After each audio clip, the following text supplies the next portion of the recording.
우리 좌우에 계신 분들과 인사 나누겠습니다. 주님이 당신을 사랑하십니다. 주님이 당신을 인도하십니다. 우리가 신앙생활을 하면서 우리가 소망하는 간절한 소망 그 한 가지가 있다면 바로 우리의 삶을 통하여 예수님의 사랑을, 우리의 삶을 통하여 나를 인도하시는 그 하나님을 내가 만나고 내가 고백하는 것인 줄로 믿습니다. 우리 영광교회 귀한 성도님들, 이 무더운 날씨 속에서도 우리가 오늘 이 귀한 예배 자리에 나올 수 있음이 바로 주님이 우리를 얼마나 사랑하시는지, 주님께서 우리의 인생을 얼마나 아름답게 인도하시는지 그 사랑의, 그 인도하심의 증거인 줄로 믿습니다. 주님의 사랑을 통하여, 주님의 인도하심을 통하여 귀한 예배의 자리에 나왔으니 오늘 이 귀한 예배의 시간을 통하여 주님의 풍성한 은혜를, 주님의 풍성한 사랑을 마음껏 누리고 돌아갈 수 있는 우리 모두가 되어지게 주의 이름으로 간절히 축원합니다. 우리는 계속해서 창세기 37장의 말씀을 살펴보고 있죠. 특별히 요셉의 인생을 살펴보고 있습니다. 하나님께서는 요셉에게 꿈을 주셨습니다. 이 꿈은 단순히 요셉을 향한 하나님의 꿈이 아니라 요셉을 통하여 이루어질 하나님의 나라, 하나님의 민족에 대한 하나님의 꿈과 하나님의 비전이었습니다. 하나님이 주신 꿈과 그 비전을 가지고 살아가는 요셉의 인생, 얼마나 복된 인생인지 모릅니다.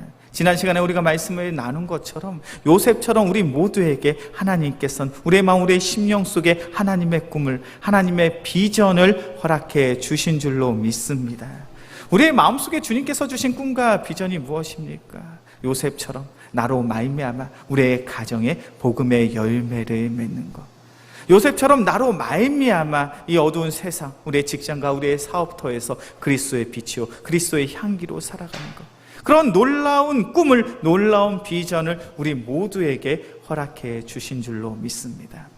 하나님이 우리에게 꿈을 허락해 주셨다, 하나님이 우리에게 비전을 허락해 주셨다, 그 사실만 우리가 기억해도 우리의 마음속에 얼마나 큰 기쁨과 설렘, 감사함이 있는지 모릅니다. 그렇다면 하나님이 주신 꿈을 가지고 살아가는 인생은 어떠한 인생일까요? 하나님 주신 꿈을 가지고 살아가는, 하나님의 인도하심 속에 살아가는 인생은 얼마나 복된 인생일까요? 우리는 하나님 주신 꿈과 비전을 가지고 살아간다고 하면 그런 생각을 할 수도 있을 것 같아요. 하나님마다 잘 되는 형통의 삶, 축복의 삶을 살아가는 그러한 인생을 우리는 꿈꾸고 기대할 수 있습니다. 그런데 오늘 본문의 말씀을 보니까 하나님께서는 분명 요셉에게 꿈을 주시고 비전을 주셨는데 요셉의 인생은 우리의 기대처럼 그렇게 멋지고 형통하고 아름답지 않더라는 거죠. 오늘 본문의 말씀을 보니까 요셉에게 어떠한 일이 발생했습니까? 우리 창세기 37장 14절의 말씀이에요. 창세기 37장 14절의 말씀 함께 봉독합니다. 이스라엘이 그에게 이르되 가서 내 형들과 양떼가 잘 있는지를 보고 돌아 내게 말하라 하고 그를 헤브론 골짜기에 보내니 그가 세겜으로 가. 요셉의 아버지 야곱이 요셉에게 일을 맡겼습니다. 그것은 바로 내 형들이 잘하고 있는지 그것을 보고 오라는 거예요. 그래서 요셉은 이제 자신의 고향인 헤브론에서 나와서 세겜 땅으로 가게 됐습니다. 세겜 땅으로 나아갑니다. 그런데 그 세겜 땅에서 요셉은 자신의 형제들을 찾았나요? 그렇지 못했죠. 오늘 본문의 말씀 창세기 37장 16절과 17절의 말씀입니다. 창세기 37장 16절과 17절의 말씀 함께 봉독합니다. 그가 이르되 내가 내 형들을 찾아오니 청하건대 그들이 양치는 곳을 내게 가르쳐 주소서. 그 사람이 이르되 그들이 여기서 떠났느니라. 내가 그들의 말을 들으니 도단으로 가자 하더라 하니라. 요셉이 그의 형들의 뒤를 따라가서 도단에서 그들을 만나니라. 요셉이 세겜 땅에 갔습니다. 그런데 그곳에 형제들이 없었죠. 그래서 그 주변에 있는 사람들에게 묻습니다. 이곳에 우리 야곱의 자녀들, 나의 형제들이 이곳에 있지 않았습니까? 그러니 그 세겜 땅에 있는 이들이 이야기를 해줍니다. 너의 형제들은 지금 도단 땅으로 갔다. 그래서 요셉은 도단 땅으로 이동을 하게 됩니다. 우리가 오늘 본문의 말씀에 요셉의 이동 경로를 보면서 우리의 마음속엔 별로 큰 감동이 없어요. 그냥 요셉이 헤브론에 있다가 세겜에 있다가 도단 땅에 갔구나, 이 정도로 생각을 하는 것 같아요.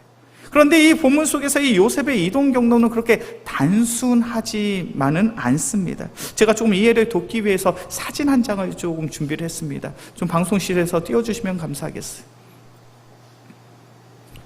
요셉의 이동 경로입니다.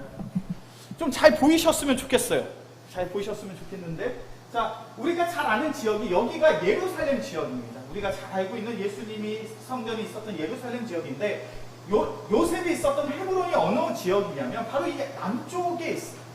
이 남쪽에 있던 요셉이 어디로 갔습니까? 세겜 땅으로 이동을 했어요. 근데 세겜 땅이 얼마나 북쪽에 있냐면 지도상으로 보면 에발산과 그리심산이 있는 저 위쪽에 세겜 땅이 있습니다. 그리고 잘 보이셨으면 좋겠는데 이 세겜 땅 위쪽을 보면 바로 도단 땅이 있어요. 우리가 이 지도를 통해서 우리가 확인할 수 있는 그 한 가지가 있습니다. 그것은 바로 요셉의 이동 경로는 우리가 생각하는 것처럼 그렇게 짧은 거리가 아니었다라는 거예요. 저 헤브론 땅에서 세겜 땅까지는 직선 도로로 80km입니다. 당시 사람들이 걸어 다니는 그 이동 경로로 저 세겜 땅으로 가기 위해서는 120km 정도를 걸어야 됐다라는 거예요. 젊은 장성이, 젊은 청년이 1시간 정도 걸으면 몇 킬로를 걸을 수 있을까요? 일반적으로 4km 정도 걸을 수 있다고 이야기합니다. 그렇다면 하루에 열심히 최선을 다해서 8시간, 9시간을 걸어야 30km에서 40km 가까이를 갈 수가 있어요. 요셉이 헤브론에서 세겜 땅까지 이동하는데 적어도 짧아도 4일이요, 길면 5일 이상의 길이 걸린 거예요. 이렇게 오랜 기간에 걸쳐서 요셉이 아버지의 말씀을 따라서 세겜 땅에 도착했습니다. 그런데 이 세겜 땅에 형제들이 없는 거예요. 그래서 이 요셉이 도담 땅까지 이동합니다. 이 도담 땅은요, 세겜 땅에서 40km 정도 떨어진 지역이에요. 60km 이상 되는 그 거리를 또 요셉은 걸은 거예요.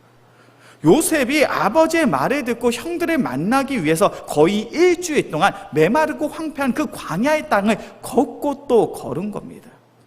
요셉이 이렇게 걷게 됨으로써 요셉이 걷게 되는 시련이 무엇입니까? 자신의 안식처인, 자신의 보호처인, 자신의 장막에서, 자신의 집에서 너무나도 멀리 떨어지게 되었다라는 거예요. 이것이 요셉의 시련을 이해함에 있어서 너무나도 중요한 이야기입니다. 하나님께서는 요셉을 그의 장막에서, 그의 집에서 점점 멀리 그를 인도하고 계시더라는 거예요. 이제 요셉이 힘겹게 형제들이 있는 도단 땅에 도착했습니다. 도단 땅에 도착했더니 요셉의 형제들이 어떠한 마음을 가지고 있습니까? 창세기 37장 18절과 19절의 말씀이죠. 창세기 37장 18절과 19절의 말씀 함께 봉독합니다. 요셉이 그들이 가까이 오기 전에 그들이 요셉을 멀리서 보고 죽이기를 꾀하여 서로 이르되 꿈꾸는 자가 오는도다. 지금 요셉은 일주일 동안 힘겹게 지금 형제들을 찾아온 거예요. 그런데 멀리서 그 요셉의 모습을 바라보는 형제들은 무슨 이야기를 하고 있습니까? 요셉이 오네. 저 요셉을 죽여야겠다라는 거예요. 왜 그러한 결단과 결심을 하게 되었습니까? 그들의 마음속에 분노의 마음이 있었어요. 그들의 마음속에 있었던 그 미움과 시기, 질투의 마음이 이제는 너무나도 커져서 분노의 마음을 갖게 되더라는 거예요. 창세기 37장 11절의 말씀을 보면 성경이 이렇게 이야기합니다. 그의 형들은 시기하되. 요셉의 꿈의 이야기를 듣고 그 형제들이 시기했다라고 성경은 기록되어 있습니다. 그런데 이 시기하되라고 번역된 이 단어가 히브리어 원어 그대로 이 성경을 보면 어떤 뜻을 가지고 있냐면 과하게 흥분하여 화를 내다라는 뜻을 가지고 있습니다.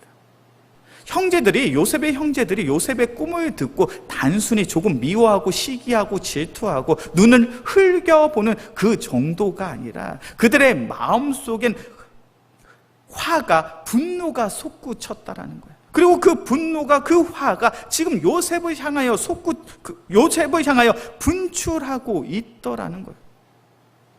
요셉의 형제들이 요셉을 죽일 수 있는 이유가 어디에 있습니까? 이제 요셉은 그의 집에서 너무나도 멀리 떨어져 있기 때문이에요. 자신들이 어떠한 악행을 저질러도 그들의 아버지는 결단코 그것을 알 수 없는 그러한 상황이 되었기 때문입니다. 그렇게 분노에 사로잡힌 요셉의 형제들은 요셉을 사로잡습니다. 그리고 어떠한 일을 하게 됩니까? 창세기 37장 23절과 24절의 말씀이죠. 창세기 37장 23절과 24절의 말씀 함께 봉독합니다. 요셉이 형들에게 이르매 그의 형들이 요셉의 옷 입은 채색 옷을 벗기고 그를 잡아 구덩이에 던지니 그 구덩이는 빈 것이라 그 속에 물이 없었다. 분노에 사로잡힌 요셉의 형제들이 요셉을 붙였습니다. 그리고 가장 먼저 한 것이 그가 입은 채색 옷을 벗겼죠. 요셉이 입고 있는 채색 옷은 어떠한 상징성을 가지고 있습니까? 아버지가 그를 얼마나 사랑하는지 그것을 보여주는 상징성을 가지고 있어요. 그뿐만 아니라 이 채색 옷을 입었다라는 것은 야곱이 그에게 더 이상 굳은 일을 하지 않고 가정을 살피고 돌볼 수 있는 그러한 권력과 그러한 지위를 주었다라는 것을 상징하고 있어요.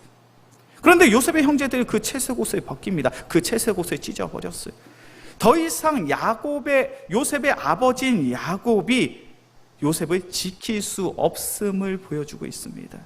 야곱이 부여한 지위와 야곱이 부여한 권력이 전혀 그 형제들에게 대항할 수 없는 힘이 되어 버렸다는 거예요. 그리고 분노한 형제들은 요셉을 구덩이에 던져 버립니다. 분명 요셉에겐 하나님께서 꿈을 주셨습니다. 비전을 주셨습니다. 그렇다면 우리는 그러한 생각을 할 수 있겠죠. 하나님이 꿈을 주시고 비전을 주셨으니 그의 인생은 형통해야지. 그가 하는 모든 일이 잘 풀려져야지. 잘 해결되어야 돼야지. 그런데 정작 성경에서 말씀하고 있는 요셉의 인생은 그렇지가 않죠. 하나님이 지금 요셉을 어디로 인도하고 계십니까? 도단 땅으로 인도하셨어요.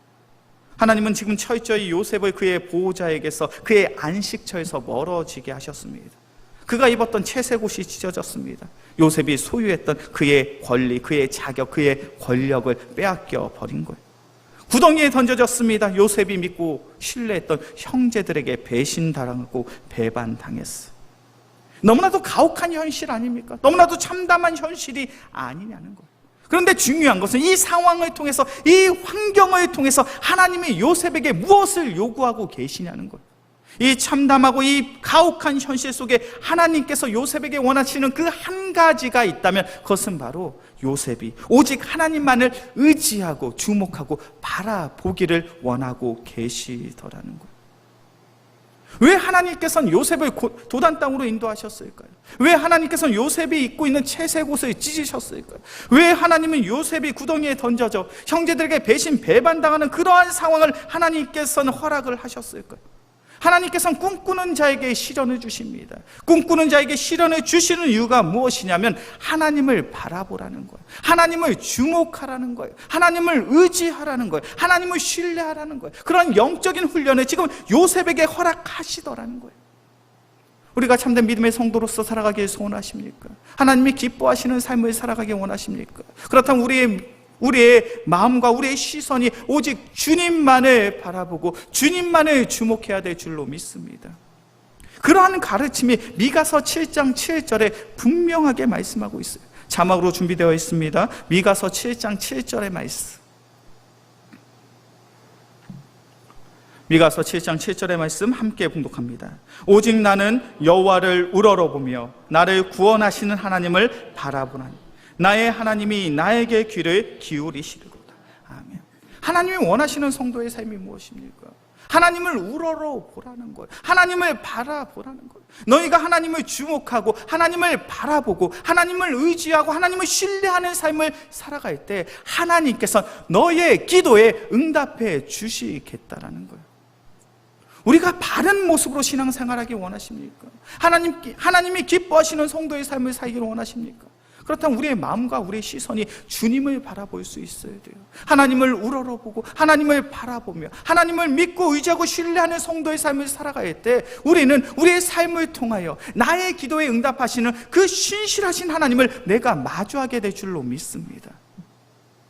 그런데 중요한 것은 그런 하나님을 우러러보고 바라보는 것이 우리의 삶 속에 참으로 쉽지가 않더라는 거예요. 왜 그렇습니까? 우리가 살아가는 이 세상 속에 우리의 시선, 우리의 마음을 빼앗는 것들이 너무나도 많아요. 우리가 의지하고 우리가 신뢰할 만한 것들이 이 세상 속에 너무나도 많습니다. 그렇게 하나님을 바라보지 않고 하나님을 우러러보지 않고 살아가는 그때가 우리의 삶 속에 얼마나 많냐는 거예요. 요셉의 인생도 동일해요. 요셉의 인생 속에 그가 의지할 것이 무엇입니까? 아버지의 사랑, 아버지 야곱의 사랑이 있었죠. 그가 요셉이 살아감에 있어서 그가 의지할 수 있는 것이 무엇입니까? 자신이 입은 채색 옷이 있어요. 내가 아버지의 사랑을 받고 있고 아버지가 나에게 준 그 지위가 있습니다. 명예가 있습니다. 권력이 있습니다. 어린 요셉은 그가 의지하고 신뢰할 것이 너무나도 많았어요. 그렇게 하나님께서는 그 어린 요셉을 지금 도단 땅으로 인도하신 거예요. 더 이상 너의 아버지의 사랑을 의지하지 말라는 거예요. 더 이상 내가 입은 채색 옷을 의지하지 말라는 거예요. 내가 가지고 있는 힘과 지혜와 능력을 의지하는 것이 아니라 이 메마르고 황폐한 도단 땅에서 하나님을 주목하고 하나님을 바라보며 하나님을 의지하는 삶을 시작하라는 거예요. 그것이 바로 꿈꾸는 자에게 주님께서 허락하신 하나님의 인도하심의 방법인 줄로 믿습니다. 우리의 인생, 우리의 삶이 그러한 거예요. 우리가 열심히 신앙생활을 함에도 불구하고 우리의 삶 속에 시련이 있습니다. 우리의 삶 속에 내가 해결할 수 없는 그런 문제들이 있어요. 주님께서 우리의 삶 속에 내가 해결할 수 없는 그런 고난과 시련을 허락하시는 이유가 무엇입니까?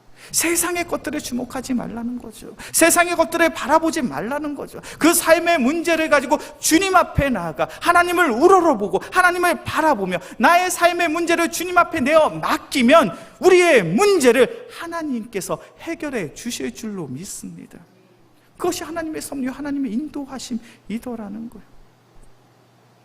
요셉은 그러한 하나님의 인도하심 속에 지금 도단 땅에 이르렀습니다. 참으로 가혹한 현실이죠. 자신의 형제들이 나를 죽이기 위하여 지금 구덩이에 던져진 상황이에요. 이 비참한 상황 속에서 하나님은 무엇을 하고 계실까요? 하나님께서는 꿈꾸는 자에게 시련을 주시지만 그 하나님께서는 그 시련 속에서 여전히 나를 위하여, 우리를 위하여 일하시는 줄로 믿습니다. 지금 죽음 직전에 있는 상황 속에 있는 요셉의 상황도 동일합니다. 하나님은 지금 요셉의 시련 속에서 여전히 일하고 계셔요. 우리 말씀을 한번 볼까요? 창세기 37장입니다. 창세기 37장 21절과 22절의 말씀입니다. 창세기 37장 21절과 22절의 말씀 함께 봉독합니다. 르우벤이 듣고 요셉을 그들의 손에서 구원하려 하여 이르되 우리가 그의 생명은 해치지 말자. 르우벤이 또 그들에게 이르되 피를 흘리지 말라. 그를 광야 그 구덩이에 던지고 손을 그에게 대지 말라 하니 이는 그가 요셉을 그들의 손에서 구출하여 그의 아버지에게로 돌로 보내려 함이었더라. 요셉의 형제 10명의 형제들이 요셉을 죽이려 합니다. 그 10명의 형제들 가운데 유일하게 요셉의 편에 들어서 요셉을 살리고자 하는 형제 한 명이 있어요. 그가 누구입니까? 바로 오늘 본문의 말씀을 보니까 르우벤이에요. 다른 형제들은 다 요셉을 죽이려고 하지만 르우벤은 이 요셉을 살리고자 하는 그러한 마음을 가지고 있습니다. 모든 형제들이 요셉을 죽이고자 할 때 유일하게 요셉의 편에서 요셉을 살리기 위하여 최선을 다한 이 르우벤. 그런데 중요한 것은 이 르우벤이 그렇게 성숙한 장남이 아니더라는 거예요. 우리 말씀을 한번 찾아볼 거예요. 창세기 35장 22절입니다.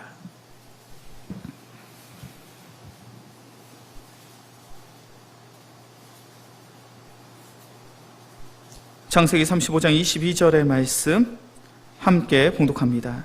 이스라엘이 그 땅에 거주할 때 르우벤이 가서 그 아버지의 첩 비라와 동침하며 이스라엘이 이를 들었더라. 야곱의 아들은 12이라. 성경에 어떤 이야기를 전하고 있습니까? 르우벤이 아버지의 첩 비라와 동침하였다.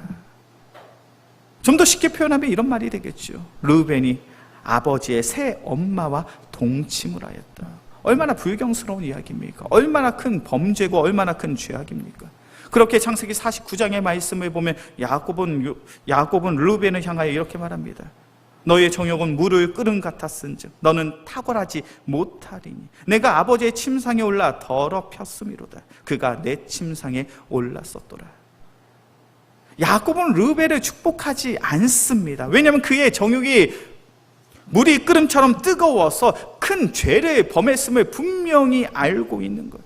르우벤은 아버지에게 인정받는, 형제들에게 인정받는, 그렇게 존경받는 그런 장남이 아니었습니다. 그래서 르우벤은 장자의 권리를, 장자의 자격을 박탈당했죠. 어찌 보면 르우벤은 자신의 정욕 따라, 자신의 탐욕 따라 살아갔던 사람입니다. 그리고 다른 형제들에게, 아버지에게 존경받고 인정받지 못했던 그러한 장남이었어요. 그런데 창세기 37장의 말씀을 보면 그러한 르우벤이 요셉의 편에서 요셉의 생명을 구하고자 하더라는 거예요. 르우벤의 마음을 누가 움직이고 있습니까? 바로 하나님이 그의 마음을 움직이고 계신 거예요. 그리고 창세기 37장 24절의 말씀을 보니까 요셉이 형제들에 의해서 구덩이에 던져집니다. 우리 말씀을 볼까요? 창세기 37장 24절의 말씀이에요. 창세기 37장 24절의 말씀 함께 봉독합니다. 그를 잡아 구덩이에 던지니 그 구덩이는 빈 것이라 그 속에 물이 없었더라. 요셉의 형제들이 요셉을 구덩이에 던져졌습니다. 그런데 중요한 것은 성경은 그 사건만 기록하고 있지 않아요. 부연 설명이 있습니다. 그 부연 설명이 무엇입니까? 그 구덩이는 빈 것이라 그 속에 물이 없었더라. 요셉의 형제들 구덩이에 던진 사건은 중요한 사건이죠. 그런데 이 부연 설명이 성경에 기록되어 있다는 건 이 사건, 구덩이가 빈 것인 것, 그 속에 물이 없다라는 이 사실도 분명 중요한 사건이라는 것이죠. 당시 팔레스타인 고대 근동 사회에는 사람들이 구덩이를 깊이 팠습니다. 그런데 이 구덩이의 용도가 무엇이냐면 바로 빗물을 저장하는 용도로 사용을 했어요. 깊게 구덩이를 파고 그곳에 빗물을 모아두었다가 이제 건기가 되었을 때 가축에게 물을 주고 혹은 곡식에게 물을 주는 용도로 구덩이를 파놨어요. 마침 요셉의 형제들이 요셉을 붙잡았을 때 그 주변에 구덩이가 있었습니다. 그런데 이 구덩이에 물이 있었다면 요셉은 살 수 있었을까요? 살 수 없었을까요? 이 구덩이에 물이 있었다면 요셉은 죽었겠죠. 물에 빠져 죽게 되는 것입니다. 그런데 마침 그 형제들이 던진 그 구덩이는 물이 없는 빈 구덩이더라는 거예요. 요셉의 형제들 주위에 빈 구덩이를 주님께서, 하나님께서 준비하여 주신 줄로 믿습니다. 그 구덩이가 마르게 되는 역사가 바로 하나님이 요셉을 위하여 준비하신 하나님의 은혜인 줄로 믿습니다. 그리고 요셉이 죽을 그런 상황 속에 하나님이 어떤 은혜를 허락하십니까? 창세기 37장 28절의 말씀이에요. 창세기 37장 28절의 말씀 함께 봉독합니다. 그때 미디안 사람 상이들이 지나가고 있는지라 형들이 요셉을 구덩이에서 끌어올리고 은 20의 그를 이스마엘 사람들에게 팔 그 상인들이 요셉을 데리고 애굽으로 갔더라. 36절의 말씀도 함께 봉독합니다. 창세기 37장 36절의 말씀 함께 봉독합니다. 그 미디안 사람들은 그를 애굽에서 바로의 신하 친위 제장 보디발에게 팔았다. 이 사건이 어떠한 사건인지 잘 알고 계시죠? 요셉의 형제들이 요셉을 죽이고자 했을 때, 그래서 구덩이에 던졌을 때 마침 미디안 상인들이 그 길을 지나가게 됩니다. 그때 유다가 이야기합니다. 우리가 이 동생을 죽이는 것이 우리에게 무슨 유익이 되겠느냐. 차라리 돈 몇 푼 받고 팔아버리자는 거예요. 그래서 요셉은 미디안 상인들에게 팔림을 당합니다. 그리고 팔림당한 요셉은 애굽 땅으로 나아가게 되죠. 이것이 요셉의 인생 속에 어떤 터닝 포인트인지 잘 알고 계시죠? 이제 하나님께서 요셉을 애굽의 총리로 삼기 위하여 애굽 땅으로 보내는 인도하심의 과정이더라는 거예요. 세상적인 관점으로 본다면 운이 좋은 겁니다. 죽을 지경에 처했었는데 그 상황 속에 우연히 미디안 상인들이 지나가서 그에게 팔림을 당해 애굽 땅에 들어갈 수 있는 요셉의 인생. 세상의 사람들은 운이 좋다라고 이야기를 하겠죠. 그러나 믿음의 안목으로, 믿음의 관점으로 바라보니 누가 일하고 계십니까? 하나님이 일하고 계시더라는 거예요. 우리가 요셉의 시련 속에서 발견할 수 있는 그 한 가지가 있습니다. 요셉의 시련 속에서, 요셉의 고통 속에서, 이 가혹한 현실 속에서 하나님은 여전히 요셉을 위하여 일하고 계시더라는 거예요. 우리의 인생, 우리의 삶도 동일한 줄로 믿습니다. 하나님이 우리를 사랑하십니다. 하나님이 우리를 얼마나 사랑하시는지 이 땅에 독생자 예수 그리스도를 보내주셨습니다. 그리고 예수 그리스도의 사랑으로 말미암아 십자가의 죽음으로 말미암아 우리는 구원을 받은 줄로 믿습니다. 자신의 독생자까지 희생시킬 수 있는 그러한 사랑의 하나님께서 우리를 위하여 일하심은 너무나도 당연한 이야기 아니냐는 거예요. 역대하 16장 9절의 말씀을 보면요, 하나님께서 우리를 위하여 어떻게 일하시는지를 이렇게 말씀하고 있어요. 특별히 쉬운 성경으로 번역된 말씀을 함께 봉독하도록 하겠습니다. 역대하 16장 9절의 말씀입니다. 자막으로 띄워주시면 감사하겠습니다. 우리 역대하 16장 9절의 말씀 쉬운 성경입니다. 함께 봉독합니다. 하나님께서는 당신을 의지하는 자들을 위하여 일하심으로써 당신의 무한하신 능력과 지혜와 선하심을 드러내신다. 역대하 16장 9절의 말씀을 보니까 하나님은 어떠한 모습을 취하신다고요? 하나님을 의지하는 자들을 위하여 일하시더라는 거예요. 하나님을 의지하는 자들을 위하여 일하심으로 말미암아 하나님의 능력이, 하나님의 사랑이, 하나님의 선하심이 얼마나 대단한지 그것을 세상의 사람들에게 보여주시더라는 거예요. 우리의 인생, 우리의 삶이 그러한 줄로 믿습니다. 하나님 우리를 사랑하시는 줄로 믿습니다. 우리를 사랑하시는 그 하나님께서 우리의 삶 속에 뜻하지 않은 고난과 시련을 허락하실 수 있죠. 그런데 중요한 것은 그 고난과 시련 속에서 하나님은 우리를 위하여 일하시는 줄로 믿습니다. 하나님은 우리를 위하여 일하십니다. 하나님이 나를 위하여 일하신다는 그 사실을 우리가 미처 깨닫지 못할 수도 있어요. 창세기 37장의 요셉의 모습을 보면 이 요셉의 상황, 이 절박한 상황 속에서 요셉은 그러한 하나님의 일하심을 전혀 깨닫지 못하고 있어요. 지금 내 목숨이 끝날 수도 있는 이 위태로운 순간에 하나님의 일하심이 어떻게 보여지겠습니까?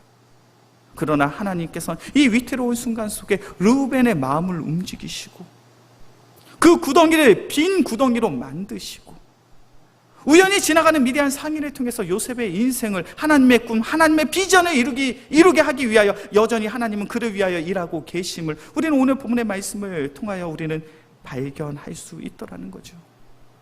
우리의 인생, 우리의 삶이 그러한 줄로 믿습니다. 우리가 깨닫던, 우리가 깨닫지 못하던 하나님은 여전히 우리를 위하여 일하고 계십니다.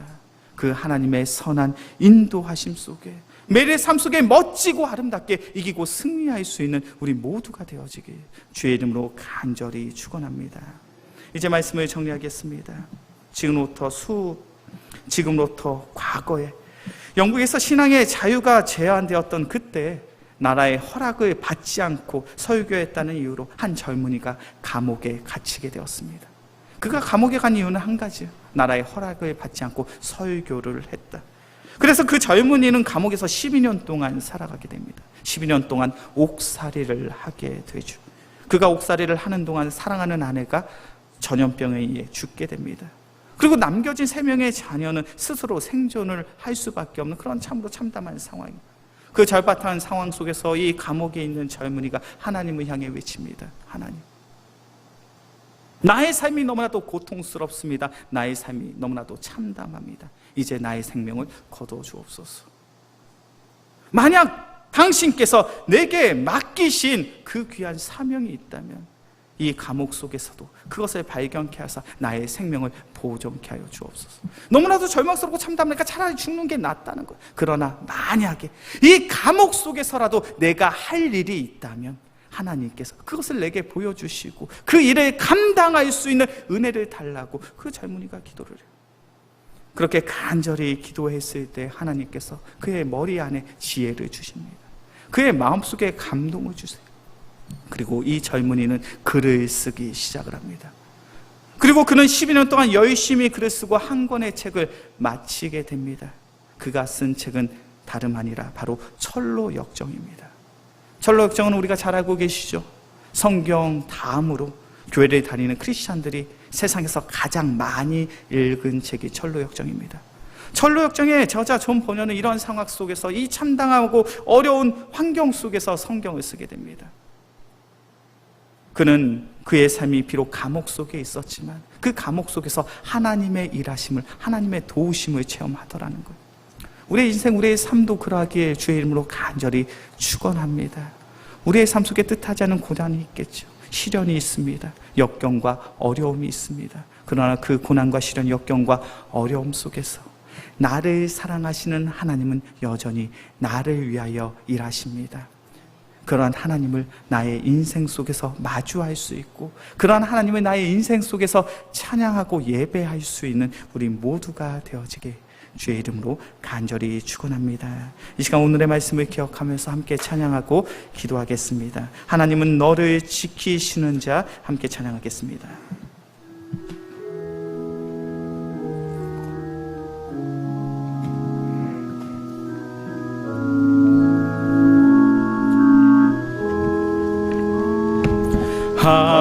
하나님은 너를 지키시는 자, 너의 우편에 그늘 되시니 낮의 해와 밤의 달도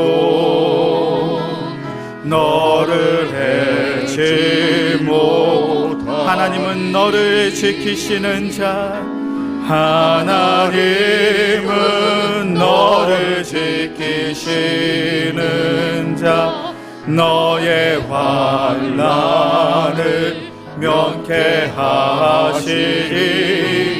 그가 너를 지키시리라. 너의 출입을 지키시리라. 눈을 들어 산을 보아라. 너의 도움 어디서 오라. 천지 지으신 너를 만드신 여호와. 가슴에 손을 얹고 찬양합시다. 눈을 들어 산을 보아라. 눈을 들어 산을 보아라. 너의 도움 어디서 오나. 천지 지으신 너를 만드신 여호와께. 다시 한번 찬양합니다. 눈을 들어 산을 보아라. 눈을 들어 산을 보아라. 너의 도움 어디서 오나. 천지 지으신 너를 만드신 여호와께로다.